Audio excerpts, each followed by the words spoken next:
Hi, and welcome to Coding Thursday with Fixit Security.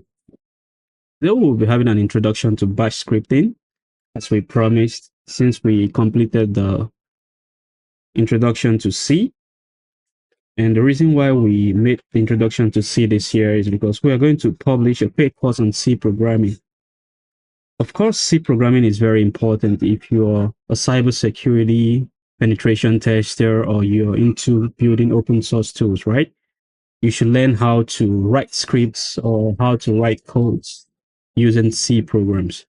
And not just that, for offensive security experts who are into penetration testing, network penetration testing, they have to use tools such as botnets to test the strength of the infrastructure in terms of handling connectivities and network traffic that comes into the organization network. So this year we decided to do an introduction to C and also publish a paid course in C program, which we promise will be out by the ending of August. And the platform which this course will be hosted on, where you can purchase this course, will be disclosed later um, on the day of the release of the course. So after we completed the C programming introduction, we promised that from time to time, this coding channel will be talking about various programming language, which we promised are part of the agenda for this year. And this programming language will not be training. It's not going to be like a training. We will just describe it as a concept, then probably build little tools to explain what this part of the code of the program, of the programming language being taught for that presentation is doing. So what does this mean? Say, for instance, like this week, we'll be talking about bash scripting, right?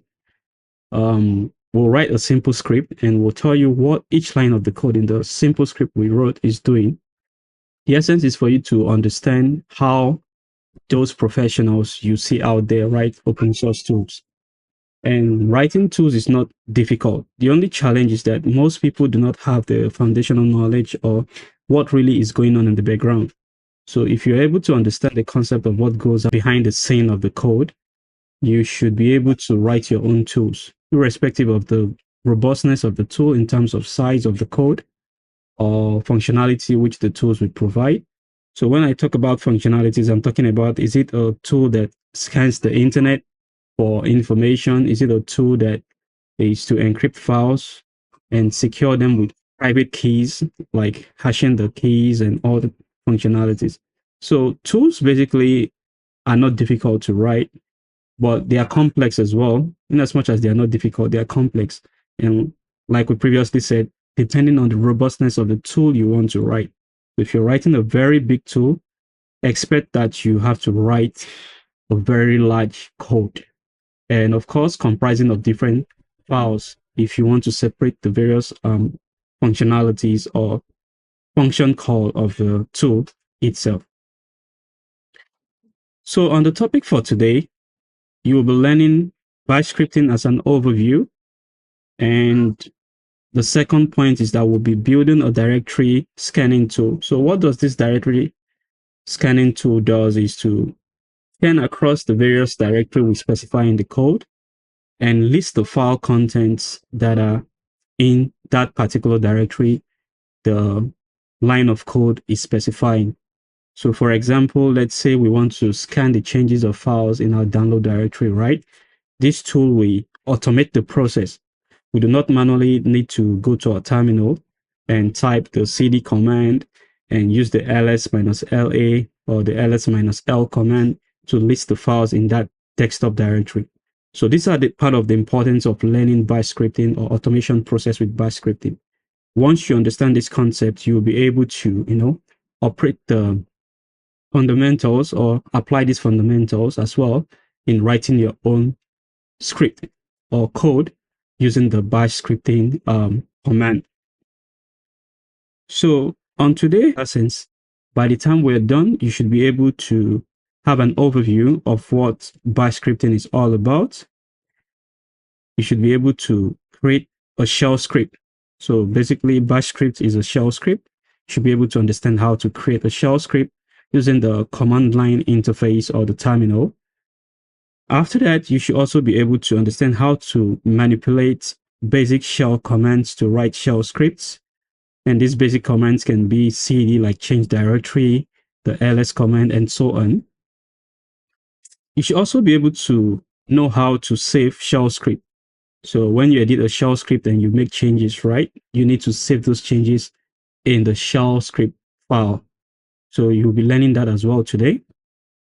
And you should also be able to learn how to grant executable permissions to a shell script. So by default, when you write a shell script, the shell script is just like a text file if you try to execute the script. So it's not going to execute, or it's not going to run if you use the sudo command, except you have granted the permission to make that file an executable. So that you'll also be learning today how to do this. It's just a straight process and a walkthrough, nothing complicated, nothing ambiguous, just for you to understand the various steps of what is going on.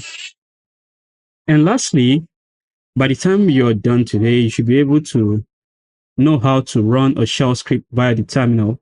So if you want to run your particular shell script, you should be able to know how to use a single line of command.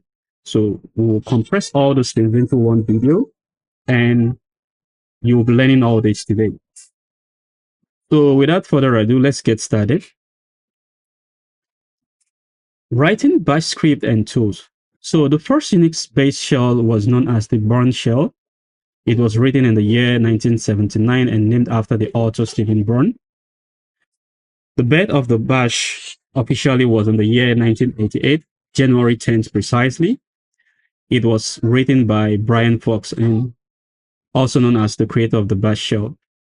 The purpose was to replace the Bourne shell, which is the Unix-based shell that was first written by Stephen Bourne, and replacing that with the bash as well.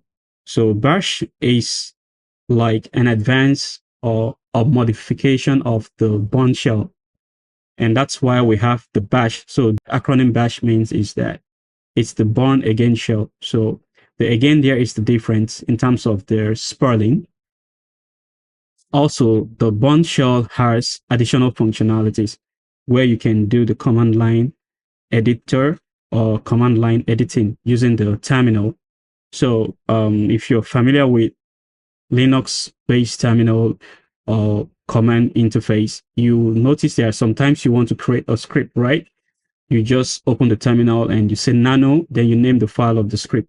So once you use the nano and specify the name of the script, the nano editor, which is an editor just like Vim in Linux, will pop out the file, and you can now write in your script codes or functions in the file, which is the shell file you want to develop.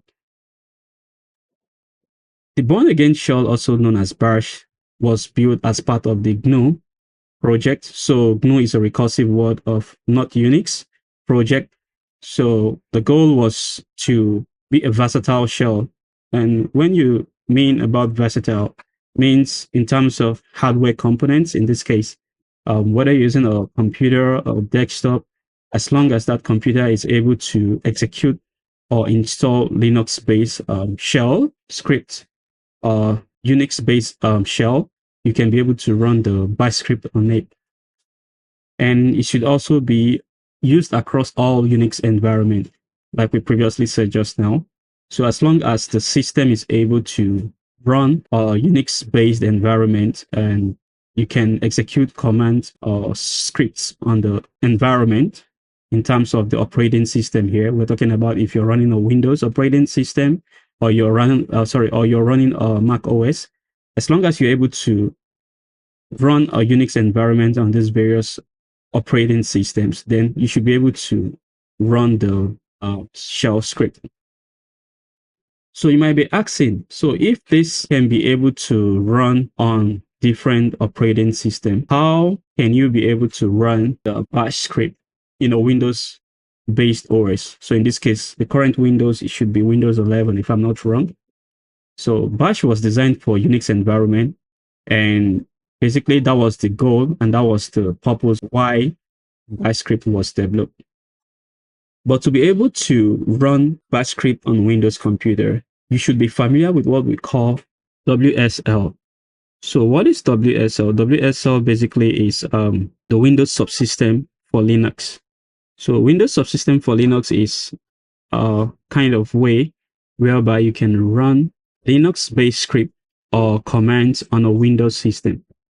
And to be able to do that, there are some processes or steps you need to take to install the WSL, which is the Windows subsystem for Linux, on your Windows computer. And by so doing, you are now able to execute or run Unix-based commands or Linux-based commands on Windows operating system. So these are basic commands you should be familiar with. Building tools and writing codes in cybersecurity is a part of cybersecurity operations. Of course, it is. And some of these commands here we'll be using it today to demonstrate the simple script we'll be building. In terms of the explanation or reading this content, we wouldn't be reading this as we have this on our Twitter or X handle. And also, if you need this, you can just head on there and search under media and find the file itself. It's a JPEG file or PNG file, if I can remember. You just can screenshot or you download it. So we don't be reading all this content here, but you can just take a look at this video presentation later on and know what it does. But if you want the file itself, you just head on to x.com/fixitgetware and check the media tab. You should see this file there. So without wasting much time, let's just build a simple script. And to do that, we have to get our Linux computer fired up. In this case, we're running it on VirtualBox machine. So let's head on straight to our VM Linux operating system. So we're here, we log in, and we have our terminal already open. Let's close this. So the first thing we want to do, let's just use CommGen -K. Control Shift. Let's zoom this so you can see what's going on. So you can see CommGen -K, we're asking the computer to generate keywords that you can use on Linux. In here we have the if, then, else, elif, and fi. So all this, you should know this when you want to write various conditional statements. Yeah, also if you want to write a function, use the function, time, done, and all those things. Today we'll be using this, the if, then, and elif. Okay, no, let's not make it complicated. So today we'll be using if, then, and the fi. So fi is a way of ending an if else statement in bash scripting. So like it's known generally, every programming language has its concept, right? For instance, if you're writing C or if you're writing C program codes, to print a statement, you need to use the printf, right? So printf instructs the program when it runs or executes to print whatever line of code is in that printf command. And if you use the scanf, means you have to read an input or data from a user. So also is bash script. And if you also go further and you are writing for C++, you'll be using the cout to print out statement and the cin to read data from the user or read user's input. So all these programming concepts, you have to understand it. And we're very passionate to show you this because with this concept, it doesn't matter the size of the tools you want to write. You can even write a tool that has 200 files and you wouldn't have any issues with that. So let's not waste time and let's get started. Let's create a file. First of all, let's ls here. Okay, this is my default shell script that I wrote to scan some important directories to check for my tools. And I wouldn't be using this. It's a special script I wrote myself for my computer. So let's clear this. Now let's say nano. Remember we said previously if you want to write, use the nano, right? You can use Vim if you're familiar with Vim. But let's just use nano and make this simple. And let's say coding.sh. Now what happens is that we're telling nano to create this and also open the file for us to do whatever we want to do with this file. So if we hit enter, right, you can see the nano has opened the file itself, and it has shown the version of the nano we're using and a few of the commands we have to use here. So whenever you see this arrow here, this inverted greater than sign, you should understand that you should use control. So it's CTRL plus the letter on your keyboard together. So if I want to get help, I'll just hold the control plus G. If I want to exit, then I hold control plus X. So know all those things. It's not complex. It's just for you to understand. Understanding all those things are very important. Now, remember when we're talking about C program, we say for a single line comment, you use the /, right? And for multi-line comments, you use this, right? And for Python, it's different as well if you want to write your comments. Also for PHP or HTML, I think for HTML, you use this, if I'm not wrong. I'm sorry about that. That's for HTML. Then you specify whatever you want to write in between this. So that's the concept or principle of writing comments in various programming language. For bash scripting, if you want to write your own comments or you want to specify the comment, you have to use the hash. This principle is that once you see a code or a shell script and you see this hash in the file or the shell command script, you should know that that's a comment. You should read to understand what the developer or the author who wrote that tool is trying to say or describe about the tool. So in this case, we are specifying hash and we're going to say we are building a simple directory scanning tool. This tool moves across the desktop directory, the downloads directory, and the picture directory. It then, sorry, not hand, it then lists all the files, their size, and time of creation. Now, we have ended the comment, right?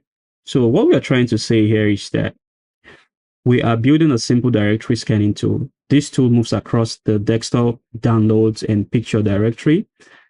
It then lists all the files, their size, and time of creation. So whatever code we are going to specify here has to execute these three functionalities we have just described here, which is the desktop, moves in there and shows us all the files in the desktop, goes to the download directory, does the same, and goes to the picture directory, goes the same. Now, when you want to write a tool or when you want to build a tool, you should understand the file system or what we call the structure of the operating system or the environment you want to specify in this tool. So why is this very important? Because these are the concepts you're going to apply in your automation or in your scripting mechanism.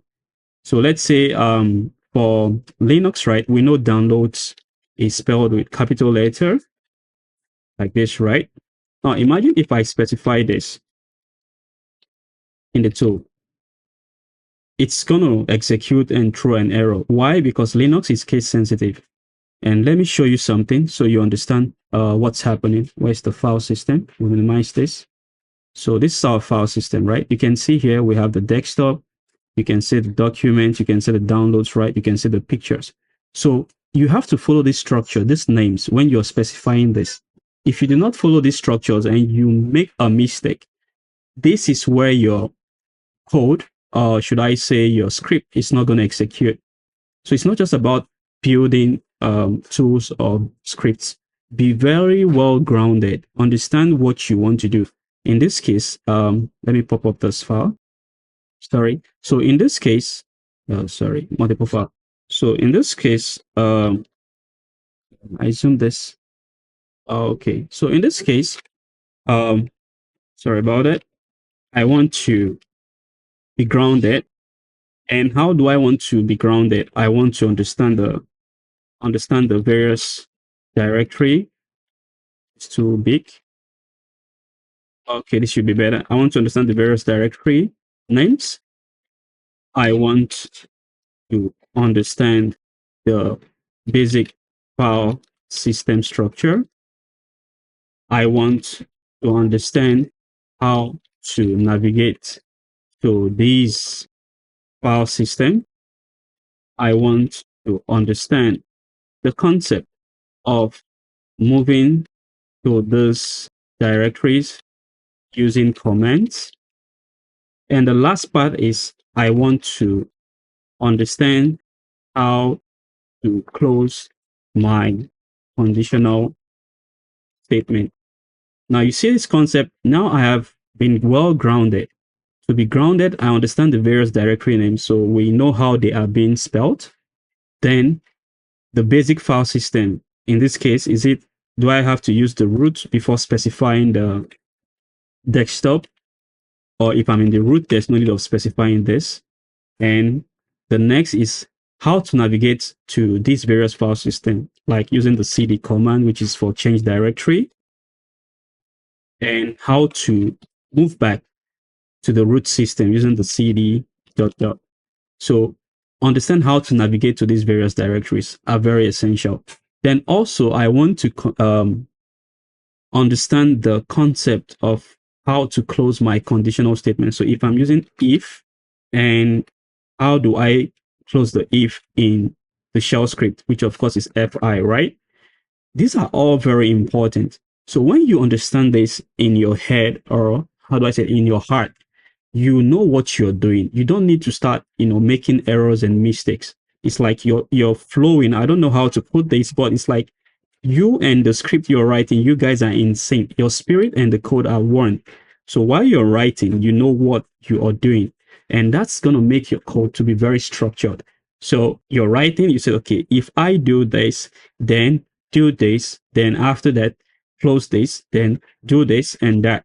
So this is what we call being grounded when writing code, or we call it at Physics Gateway Security, or being grounded when writing code. So be very well grounded. Don't just rush or copy codes out there.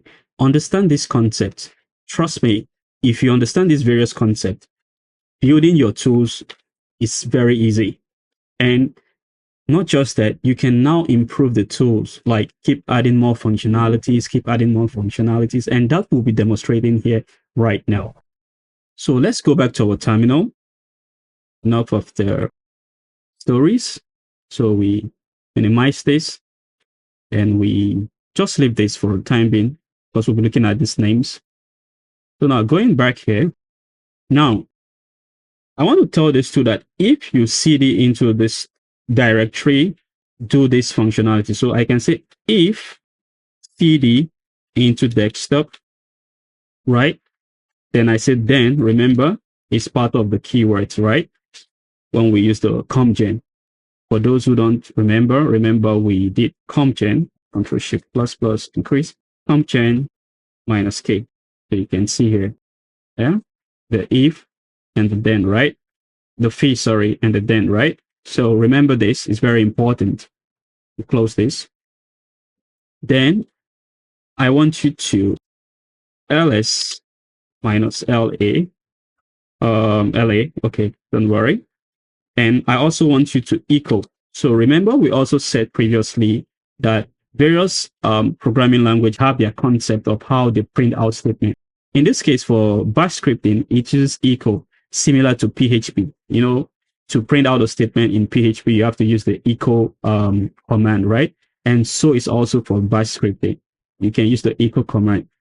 So, and also, if you want to specify a strings of characters, they have to be in quote. So if I want to say, I have printed the content of the desktop directory, right? This is not a good way.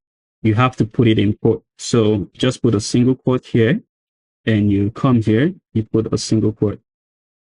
So now, what this command is saying is that, okay, this should be echoed back to me, and it should be echoed as a print statement or as an output, in terms of it's not a command but a bunch of strings which talks about certain information that has been specified in this line, which has the echo known as the print command. Now, to close the if and else statement, we now say fi. So by so doing, we have instructed this script that after doing all this, and this has ended. So anything that comes below this should be treated as something different. Okay, so it understands that, okay, fine. The first thing I have to do when I execute this script is to cd into the desktop directory.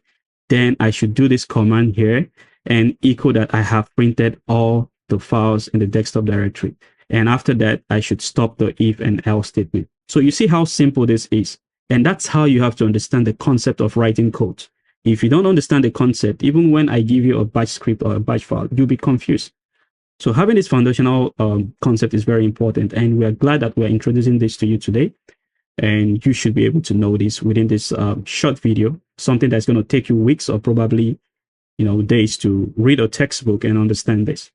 So the next thing we want to do is, remember we said we want to exit, we use the Control X, right? Now, Nano has detected that we have inserted a bunch of values or characters or statements in the script. So it's now asking us save modified buffer. So what does it mean is that, okay, I have noticed that you have inserted a bunch of information in the script you created. Do you want to save them or you don't want to save them? So if you say Y, which is yes, it's going to save it. If you say no, it's going to exit and not save it. And if you say C, cancel, you have to go back to the script again. In this case, let's say yes. So we say capital Y, and now it now tells us the name of the shell script. So what you need to do is just hit an enter, and that's it. You're done. And let's clear this, and we ls. Now you can see coding.sh is here, which means our shell script is here. Now you might ask, why is this color white? It means that this is a script. The terminal knows that this is a script. But if you try to execute the script right now, it's not going to execute. Why? Because you have not granted the permission for the script to execute. It still sees this as a file that has to do with a shell, but not an executable file. So let's say we run the command to execute. Of course, you have to run it as the root user, and we'll say coding.sh. You should be having an error right now. Supply a password. Now it says command not found. What it's trying to say is that, hey, the command to execute this file is not found. So to ensure that this file is an executable file, we just say chmod. We give a space plus X, then we specify the shell script name sh. So what we are trying to do here is a change mode. Chmod is known as change mode, of course, plus X. So plus X means turn this file after this command to be an executable file. That's why we have the plus X. And the file we want to turn into an executable file is coding.sh. Now, if we hit enter and we clear, and now we ls again, you can see now coding.sh is now an executable file. So if we clear this right now and run the command, coding.sh, we'll be able to see the content of our desktop listed, both the hidden files, and of course, the size of the files, the names of the files, and the date they were created. And if we hit enter right now, and you can see, so this is about 4 megabytes. 4 megabytes is about 1.3 megabytes. And you can see the names, right? Now let's run this command cd to desktop, and we say ls.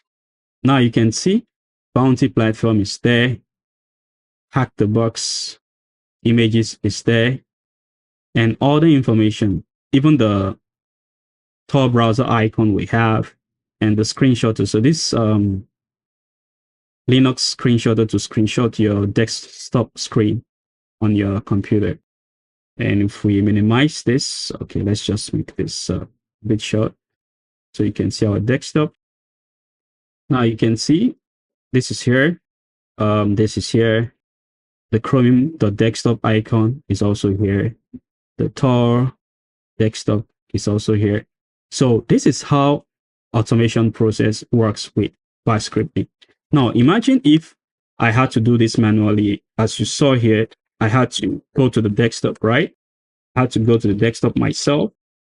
Then after that, I had to ls. So this process is tedious, right? However, if I just say sudo run coding.sh, everything is done for me. So I'm not going to start doing all this process manually. And it scanned across all the folders and files and tells me the total number of files in this desktop directory. So it's not just about listing the files on the desktop. It also went across all the content in each directory that exists in the desktop directory and calculated all the file content and says, hey, I've listed all the contents in the desktop directory. I've also scanned across the various files, and I can tell you for sure this is the total number of files in the directory. And at the end of the statement, you can see I have printed the content of the desktop directory, which we also specify. Now, let's say we want to do something different. We still want to include this, right? But we still want to include this tool to be able to also scan our downloads directory, right? So we say nano coding.sh. And do not worry, even though you edit the executable file and add more codes, you do not need to grant permission anymore. Permanently, this has been granted to the script and it's going to be running as an executable. So remember, this is where it's very important. By default, this command here will obey this first principle. It's always going to change into this directory and run the command and remain there. And if we add, let's say we add, let me show you something right now. That's okay. If cd to downloads, right? Then ls minus la, then equal the content in the downloads directory. Sorry about that. It's listed above. I want to show you something right now.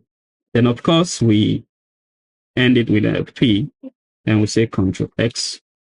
Yes, hit enter. Now we clear this and we say sudo coding.sh. I want to show you something right now. Now it has run the script, right?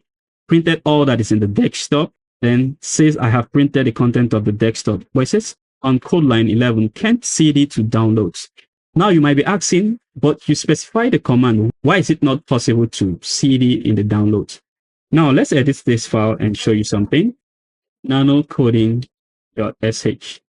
Now, when you cd into a directory, sorry about that, it means it will still remain in that directory and of course sit in that directory.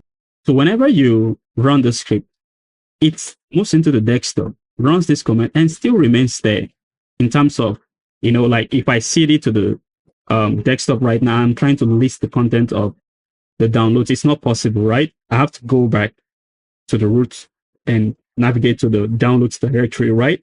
Now let's automate this process. When we automate this process, I do not have to manually be doing this by myself. I have instructed the code to cd into the desktop, list all the files, exit the desktop, move to the downloads, list the files, exit the downloads as well. So I'll just come here right now and I would just say cd dot dot. So what am I trying to say is that if you cd into this desktop, then list all the files, equal that I have printed the content of this directory, then cd out of this directory, which is the desktop. Cd, that's dot dot. Remember, if you cd to desktop and you want to go back to the root directory, right? You say cd dot dot, right? We are back, right? Now, that's the same thing we're doing here. We're saying that after you have equal this, go back to the root directory and end the if and else statement. So once it runs this, it goes back to the root directory and ends this. Then it now runs this and then lists all the files there. So if I close this right now and I say yes, and I say enter, and I come here, I say sudo and coding.sh. And now you can see it has obeyed the principle. It went to the desktop, it lists all the files, then it exited and it went to the downloads directory, it lists all the files, and of course, close. The content in the downloads directory is listed above. And to prove this too, so you can see that it's true, let's go via the file system and we go to the downloads. Where are you? And if we come here, how many files were listed here? 1, 2, 3, 4, 5, 6, 7, 8, 9, 10. So if you come here, 3, 3, 3, and 10. So you can see here, we have desktop here. I created a file called desktop here. This file is a malware. You can also see some other stuff, the license MD. And even though if I also come here and I say CD to download, always remember Linux is case sensitive. And if I ls as well, minus LA, and you can see this. Hold on, let me just increase this. So you can see this, right? You can see the whole file, the desktop, the fire shot, the license.md, the readme.md, the miscellaneous, the rocky.txt, start open VPN. So this is for my hack the box account. As I also play CTF once in a while, just to keep myself, in the loop of knowledge. And also, you can see what else? The ANU. So this TomNumNum's ANU, it's having some issues running on VirtualBox. So I'm trying to review the file and see what's up while this happens. So it's still here. So if you go through this right now, you can see. But this whole process has been automated. And I do not need to stress myself navigating using the CD command, hopping to desktop myself, coming out from desktop, hopping to downloads, coming out from downloads, and making things difficult for me or miserable. So learn all those things is very important. Now let's do the last part of this code. Say nano coding.sh. So now we want to navigate also to the picture directory. So as previously said, we want, after it has done listing the files in this downloads directory, it should exit, right? So cd dot, then of course we come here, if cd into pictures, then I want you to also list the content in the pictures directory and echo the contents in the image directory being listed, not posted. And of course, we're done, right? We end our if and else statement with the P, and we'll say Control X, right? And we'll say yes, and we hit enter. Now, everything is done, right? So we'll say sudo dot coding dot sh, and you can see every of this concept has been done. You can see it went to the desktop, listed all the files, came out, went to the download, listed all the files, came out, went to the pictures directory and listed all the files. So let's open the picture directory, of course, so you can see what we have there. There is no magic. It's just plain and simple. Sorry about that. Okay, so where's our pictures? Pictures. So here I have 1, 2, 3, 4. And you can see here we have the wallpaper, we have the crack map exec, PNG, and we have the scanning host. Of course, with Nezius is there. This image will be used to present for the Nezius scanning. We want to explain something on Tools Friday, and of course our wallpaper. So this is how easy automation with shell scripting is.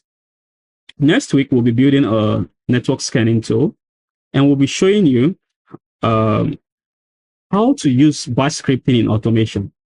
And not just as a penetration tester or cybersecurity expert, as a system administrator, it's very important that you know bash scripting. Okay. For instance, let's say you're the senior system administrator. Now they call it DevOps, right? And you're handling an organization that has over 500 staff. Or let's say you're the blue team or the defense, the defenders team. Sorry, not defense. Sorry about that. So let's say you're the blue team or the defender team, right? And you are responsible for handling the organization's infrastructure security. Of course, you want to protect your system from intruders or intrusion by malicious hackers or malware, right? You also have to be alerted, or you want to find a way to get notification of what is going on your organization system. And this is where you build a shell script to automate this entire process. You should also be familiar with what we call cron jobs. So cron jobs is like you schedule the jobs to run at intervals of time. And this is how most, antiviruses work. Sometimes like every 10 or 5 seconds, your antivirus would communicate with the database, which is, of course, is a cloud, where the antivirus software manufacturer or producers, they update virus signatures. So your antivirus software will communicate with that cloud server and pull these scripts and update its virus signature on your system locally. So whenever there's a malware that is scans across your system that has the signature which sits in the engine of the antivirus, this is how they detect this malware. So you see, scripting is a very important part of cybersecurity. It's not just about doing automation, this simple automation we did here. You also have to understand this. And also for system administrator, it's very important as well. Like you're handling about, let's say, 500 computers in a multi-national company, or not just a multinational company, which is MNC, might be just a small organization. And you guys have like over 50 computers. And you have to keep up to date to check, information in terms of if the system is safe, if somebody has maliciously installed the software without your knowledge, or system updates. Yes, you can also use Bash script to schedule system updates, because it's not something you can be doing working across 50 computers to be checking for system updates all the time. And also, let's say a system was infected by your staff organizations team member, right? Without knowing, by visiting a malicious link website that hosts malwares, right? And unknowingly to them that this malware has been downloaded into the system. So this will be definitely sitting on the system as a file, right? But they are not aware of this. But if the system administrator or the DevOps team, I'm still trying to get familiar with the DevOps team. So if the system administrator has, script and automation tool like this one we just did here, understanding the entire structure, which is the sensitive part of a system where a virus will want to sit, or where a malicious hacker will be targeting to hide their files. Like if you're in Windows, you should be knowing about H key, H keys and all that. So all these things are very important. Now they can pull out a file and replace it with their own file, which has a malicious code. So if this has been automated by the system administrator or the defenders team to notify that whenever a file changes in the registry, which is known as HK, the registry files, right? I want you to notify me via an email that something has happened in this location. Then by so doing, I can check and know what it's all about. So this is how they keep the system secured or keep this process automated. They create the scripts, specify the various file paths, automate, some commands that, hey, if something changes here, please call my attention to this for me to be aware that something is happening here. Whereas if they are not using automation process, they have to do this manually, right? They have to open each computer and check the various registry files. So imagine if they have to do this for 50 computers. Probably in a day, they can only handle 1 computers. And you have like hundreds of different file structures you have to scan through, which of course is not advisable to do such, right? So with automation process, you can be able to, factor in this. And of course, when you're also building your automation tool, also have logical concepts.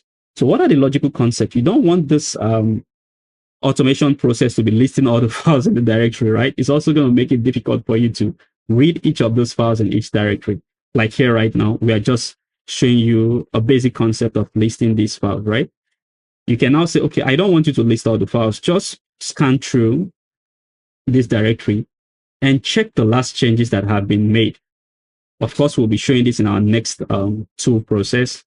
So what you're trying to say that if a particular file has been changed in this directory, please list the file and tell me what the file is all about. So if we implement that concept right now, we'll not be having any listing like this. We'll just be having that, okay, if there has been changes in this directory desktop, like I said, we create a new file, right? When this command cds into the desktop, it will now say, okay, this is the new file that exists in the desktop. And of course, malwares, malicious hackers will always push files like in 3s, 4s, 5, or even 10, but not like in thousands, right? So this is how you should apply automation testing, be you a system administrator or the defenders team. It's not difficult. Cybersecurity building tools, coding is not difficult. You just have to be grounded, have your own concept, understand the basics. It's very important to understand the basics. Then you now take that basics that you know and find a way to manipulate them. So once I have the knowledge of how shell script or shell command works, the next thing I want to do is how to manipulate them to do the functionalities or perform the function I want the tool to perform. In this case, my shell script. So that's all for this week regarding this. And next week, we'll build a basic network scanning tool. And what this will be doing is we're scanning a specific IP. We'll be picking some random IPs from network bounty platform. We'll mostly look out for VDP programs. We're not going to pick BBP programs for security reasons, and we'll show you what we're doing in terms of what we're actually performing. Of course, we want you to understand what is going on when we're using the IP scanning tool. Then after that, we're going to show you how to automate this process. So what is the automation process? Let's say you are a network pen tester, right? And you want to scan fixitgateway.com. I always use our website as a demonstration. And you're looking for the SSH port to, find a way to hack the SSH port. You weirdos, huh? So let's say by the time you try to scan, the SSH port is closed. You're not going to get any information. There's nothing out there you see, right? Now you can set an automation concept, right, using cron jobs. So I will tell the script that maybe at intervals of the day, I want you to run the script. And when you run the script, I want you to check this target to see if this specific port is open. So if this specific port is open, I want you to send me an email notification. So what's the email notification is that I will receive the email notification on my phone if I have an email that I configured in the tool. And it will tell me that, hey, I think PC Gateway SSH port is now open. And of course, if I am free or if I have a plan to target this port, I can now launch my Linux machine and of course perform all those things, which is hacking the services that are open on the target.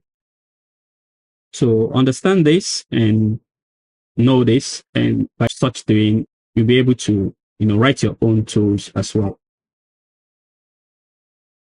So that's all for this week. And we believe as we have concluded this course today, you're able to understand the history or an overview of bash scripting or the bash script.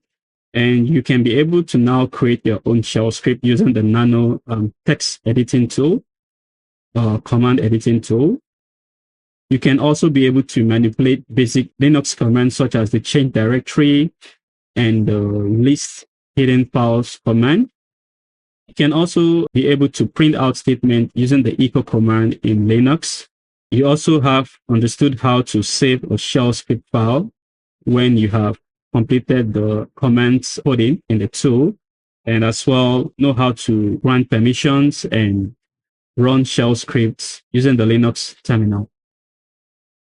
So that's it for this week, and we hope that with this information you've learned so far, you can be able to build a simple automation tool for yourself. And subsequently, our upcoming videos as well that has to do with building tools with bash scripting will be coming. This is not a bash script introduction or training. This year, we're not doing a core bash script training. We only did introduction to C, and the C paid course will be coming up soon as we have promised. And once we host the paid course, we'll be sharing the link of where you can purchase these courses and as well pay some fee. It's going to be a bit costly because we are going to go deep dive into C programming, breaking it down and making you understand what each steps of the code is all about. So be ready and get prepared. The course will be dropping by the end of the month of August. They will be announced once the course is ready. Okay. So what else are we missing? Okay, we'll just leave it. If there's anything else we're missing, we'll talk about it next week. But from next week, we'll just be building random tools. We'll use PHP, we'll use Bash script, we might even decide to use Python. All these are just concepts for you to understand the fundamentals of writing these tools. So this year, we're not going to publish a course on Bash scripting or coding with PHP or Python or Ruby. It's not part of the plan for this year. So please bear with us, but we'll be writing various tools using these various commands. But when it comes to, the real course training for next year, if we're all alive by God's willing, and we're all here, we'll tell you what programming course will be for next year in terms of the coding with Fixing Gateway Security, paid course, writing your own tools. So, but for this year, we are going to do for C programming, and it's going to come out in August.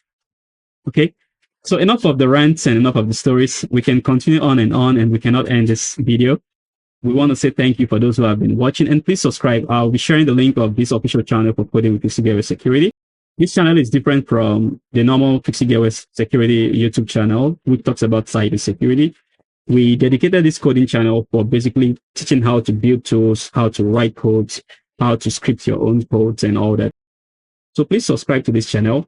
Don't assume that because you're in Fixing Gateway Security official YouTube, you'll be getting the coding video there. No, we don't want to cluster information. Training and teaching fundamentals are very essential, and this can only be achieved by making sure informations are properly separated and also making the training seamless. So seamless in the sense that everything has to be sequential in a smooth way. So you don't have to cluster everything. And that's the reason why we separated these various concepts. So if you're in Fixing Gateway, our official YouTube channel, and you're subscribed there, please also head on to the coding channel and also subscribe. Okay. So if you find this video interesting, please do not hesitate to give us the likes by hitting the thumbs up button, subscribe by hitting that subscribe button, and hit the notification bell so you'll be the first to get notified when we post another video with Coding in Fixing Gateway Security. Thanks for watching, and peace out.